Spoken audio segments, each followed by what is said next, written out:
Humanoid robots might be a distraction. Everyone is trying to build a robot with legs, a face, and a fake personality. But Genesis AI revealed Eno, and it looks nothing like that.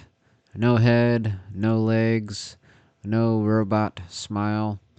Just wheels, arms, hands, sensors, and an AI brain built for real work. At first, that sounds less exciting. But ask yourself this: why does a warehouse robot need legs? Most jobs happen on flat floors.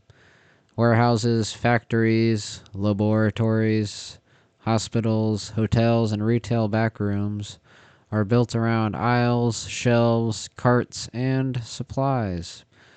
Wheels are not flashy, but they are practical. That is what makes Eno interesting.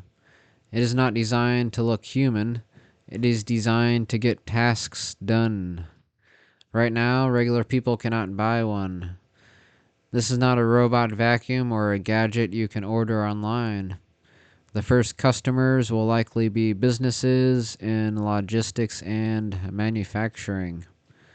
So the real question is not, can I buy Eno?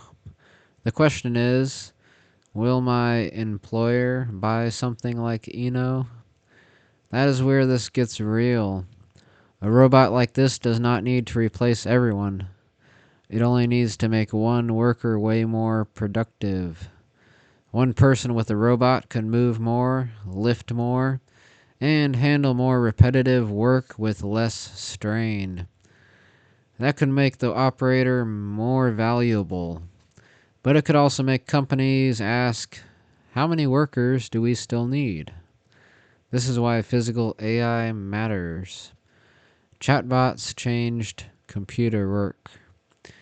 Robots like Eno are aimed at the physical world.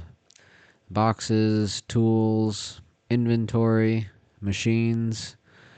And unlike a chatbot, a robot cannot fake being useful. It either grabs the object or it drops it. It either saves time or it gets in the way.